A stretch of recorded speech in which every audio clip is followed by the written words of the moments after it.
Mahalagang bahagi ng marine biodiversity ang mga coral reefs. Ang mga ito ang nagsisilbing tahanan ng mga isda upang sila'y makapagparami. Kaugnay niyan kay isang organisasyon sa pangangalaga sa mga coral reefs kung saan nahulog sila ng isang libong artificial coral reef sa baybayin ng Lobo sa lalawigan ng Batangas. Narito ang report ni Joseph Parafina. Para mas lalong dumami ang pagbabahaya ng mga isda dito sa baybayin ng Lobo, Batangas, nagkaisa ang pamahalang lokal dito at ang Rotary Club of Makati 3830 Legazpi na muling ilusad ang palalagay ng mga artificial concrete coral reef na ito na abot sa mahigit na 1 peraso. Malaking bagay ito na bukod sa may mga bagong bahay na mga isda, posible ring magsimula ng paglago ng mga corals sa ilalim ng dagat. Napabayaan po dati yung mga corals namin dito. Kaya nga kung tawagin, meron kaming submarine garden kung tawagin. Yun ho ang dating pinakamarami, maraming corals. Eh napabayaan ho yan, sinisira ng mga nagsasayonide, nag-dynamite, maraming source. Ngayon, inaalagaan na po namin. At dinagdagan po namin ng mga artificial coral reef. Ito pong artificial coral reef, panganganakan ng mga isda.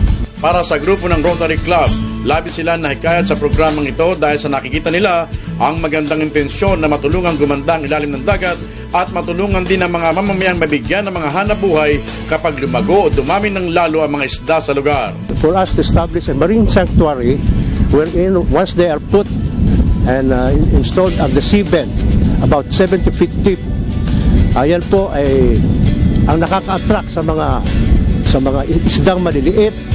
At diyan makikita ninyo, eventually it will grow and it will attract the bigger fishes.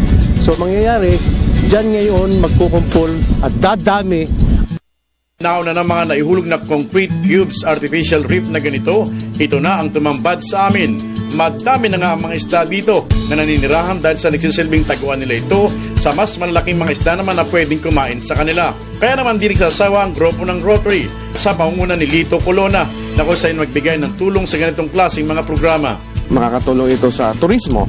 Ay sa lugar po dito sa Lobo, makikita wala naman po gaanong factory, wala po gaanong business yung mga tao. So, paano po ang mga mamamayan mabubuhay? So, sa tulong po ng Rotary, sa tulong po ng LGU, ang mga mamamayan po rito magkakaroon ng extra income. Ano yon? Pag dumami na po ang mga isda rito, tourism na po ito, dadayuhin na po ito, mag-diving po, maglalagay sila na sarili nilang bricks, dadayuhin ito, so uunlad na po yan. Kung magpapatuloy ang ganito magandang pagdami ng mga isda sa lugar, sa baybayin ng Lobo, Batangas, inaasang sa mga darating pang panahon, dadayuhin ang lugar na ito ng mga turista dahil sa mababait na mamamayan na nagpapahalaga pa sa inang kalikasan. Para sa Telebisyon ng Bayan, Joseph Parafina, Lobo, Batangas.